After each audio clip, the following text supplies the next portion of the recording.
हरे कृष्णा कृष्णा कृष्णा हरे हरे, हरे रामा रामा रामा हरे हरे। जय श्री कृष्ण भक्तों। कहते हैं जो व्यक्ति जन्माष्टमी के व्रत को करता है वह ऐश्वर्य और मुक्ति को प्राप्त होता है। आयु, कीर्ति, यश, लाभ, पुत्र व पौत्र को प्राप्त कर इसी जन्म में सभी प्रकार के सुखों को भोग कर अंत में मोक्ष को प्राप्त होता है। जो मनुष्य भक्ति भाव से श्री कृष्ण की कथा सुनते हैं और सुनाते हैं उनके समस्त पाप नष्ट हो जाते हैं। इस कथा के जन्माष्टमी के उपलक्ष्य में हम आपके लिए लेकर आए हैं श्री कृष्ण जन्म की कथा। जन्माष्टमी की कथा कुछ ऐसी है कि द्वापर युग में जब पृथ्वी पर बोझ बढ़ने लगा था तो उन्होंने श्री नारायण से गुहार लगाई। धरती माँ की गुहार पर प्रभु ने उन्हें वचन दिया कि एक और अवतार लेंगे और यहीं से शुरू होती है लीला प्रधान श्री कृष्ण के अवतार की कथा। वसुदेव नवविवाहित देवकी और कंस के साथ गोकुल जा रहे थे। तभी अचानक से एक आकाशवाणी हुई कि हे कंस, जिस बहन को तू इतने प्यार से लेकर जा रहा है उसी बहन के गर्भ का 8वां पुत्र तेरा काल होगा। इसके बाद कंस ने एक के बाद एक नंद और देवकी के 7 पुत्र मार दिए और फिर अवतार लिया भगवान श्री कृष्ण ने। भादों की आधी रात को रोहिणी नक्षत्र में शंख चक्र गदाधारी भगवान श्री कृष्ण ने जन्म लिया। उनके जन्म के समय उस कारागार की छटा स्वर्ग जैसी हो गई जहां वासुदेव और देवकी बंद थे। नारायण की ये लीला देखकर देवकी और वासुदेव अभिभूत हो गए। इसके बाद श्री कृष्ण ने वसुदेव को निर्देश दिए और बाल रूप में आ गए। इसके बाद कारागार में वे अद्भुत घटनाएं हुई जिसकी कल्पना भी नहीं की जा सकती। वसुदेव की हथकड़ियाँ खुल गई, सारे द्वारपाल सो गए और इस प्रकार वसुदेव कृष्ण को उठाकर वृंदावन की ओर चल दिए। रास्ते में यमुना पड़ती थी, वो भी भादों की उफनती यमुना। वसुदेव यमुना पार कर ही रहे थे कि माँ यमुना कृष्ण के चरण छूने के लिए मचल उठी। वसुदेव टोकरी को जितना ऊपर उठाते यमुना उतना ही ऊपर आती जाती। ऐसा वक्त आया जब वसुदेव के सर के ऊपर तक यमुना का जल स्तर बढ़ गया। इसके बाद श्री कृष्ण ने अपना पैर नीचे लटका दिया और यमुना चरण छूकर सिमट गई। आधी रात के अगले पहर वासुदेव महाराज नंद के घर पहुँचे और उनकी नवजात बच्ची को उठाकर उनकी जगह कृष्ण को रख दिया और वापस चले आए। वापस आकर कारागार का सारा दृश्य फिर पहले जैसा ही हो गया। उनकी हथकड़ियाँ लग गई, पहरेदार जाग गए।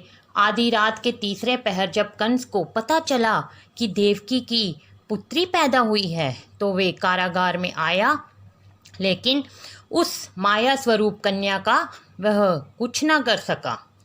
उसने तुरंत उस कन्या को उठाकर एक पत्थर की चट्टान पर पटक दिया, किंतु वह कन्या विष्णु की माया से आकाश की ओर चली गई और अंतरिक्ष में जाकर विद्युत के रूप में परिणित हो गई। उसने कंस से कहा, हे दुष्ट, तुझे मारने वाला गोकुल में नंद के गृह में उत्पन्न हो चुका है और उसी से तेरी मृत्यु सुनिश्चित है। मेरा नाम तो वैष्णवी है, मैं संसार के कर्ता भगवान विष्णु की माया से उत्पन्न हुई हूँ। इतना कहकर वे स्वर्ग की ओर चली गई। उस आकाशवाणी को सुनकर कंस क्रोधित हो उठा और उसने तुरंत कई बलवान राक्षस और राक्षसियों को श्री कृष्ण को मारने के लिए भेजा, परंतु एक के बाद एक सबकी मृत्यु का समाचार सुनने पर कंस भयभीत हो उठा और अंत में उसने सैनिकों को बुलाकर उन्हें आज्ञा दी कि तुम सभी अस्त्र शस्त्रों से सुसज्जित होकर कृष्ण से युद्ध करो। हे इंद्र, उसी क्षण श्री कृष्ण ने गरुड़, बलराम तथा सुदर्शन चक्र का ध्यान किया, जिसके परिणाम स्वरूप बलदेव जी सुदर्शन चक्र लेकर गरुड़ पर आरूढ़ होकर आए। उन्हें आता देख बाल कृष्ण ने सुदर्शन चक्र को उनसे लेकर स्वयं गरुड़ की पीठ पर बैठ कर ना जाने कितने ही राक्षसों और दैत्यों का वध कर दिया, कितनों के शरीर अंग भंग कर दिए। श्री कृष्ण में इस युद्ध में बलदेव ने असंख्य दैत्यों का वध किया। बलराम जी ने अपने आयुध शस्त्र हल से और कृष्ण ने सुदर्शन चक्र से माघ मास की शुक्ल पक्ष की सप्तमी को विशाल दैत्यों के समूह का सर्वनाश किया। जब अंत में केवल दुराचारी कंस ही बच गया तो कृष्ण ने कहा, हे दुष्ट अधर्मी दुराचारी, अब मैं इस महायुद्ध स्थल पर तुझसे युद्ध कर तेरा वध कर इस संसार को तुझसे मुक्त कराऊंगा। ये कहते हुए श्री कृष्ण ने उसके केशों को पकड़ लिया और कंस को घुमाकर पृथ्वी पर पटक दिया, जिससे वह मृत्यु को प्राप्त हुआ। कंस के मरने पर देवताओं ने शंख घोष व पुष्पवृष्टि की। वहाँ उपस्थित समुदाय श्री कृष्ण की जय जयकार करने लगे। कंस की मृत्यु पर नंद, देवकी, वसुदेव, यशोदा और इस संसार के सभी प्राणियों ने बहुत हर्षोल्लास मनाया। अतः श्री कृष्ण की जन्म लीला कई मायनों में उनके जीवन की पहली और सबसे महत्वपूर्ण लीला थी। श्री कृष्ण की उसी छटा को याद करते हुए ही जन्माष्टमी मनाई जाती है। और एक बार फिर से जन्माष्टमी की ढेर सारी आप सभी को शुभकामनाएं। और जैसा कि वीडियो के अंत में मैंने आपको एक रहस्यमय ज्ञान के बारे में कहा, जिसे अपनाकर आप अपने जीवन को नई दिशा प्रदान कर सकते हैं, वह है यह कृष्ण मंत्र। हरे कृष्णा कृष्णा कृष्णा हरे हरे, हरे रामा रामा रामा हरे हरे।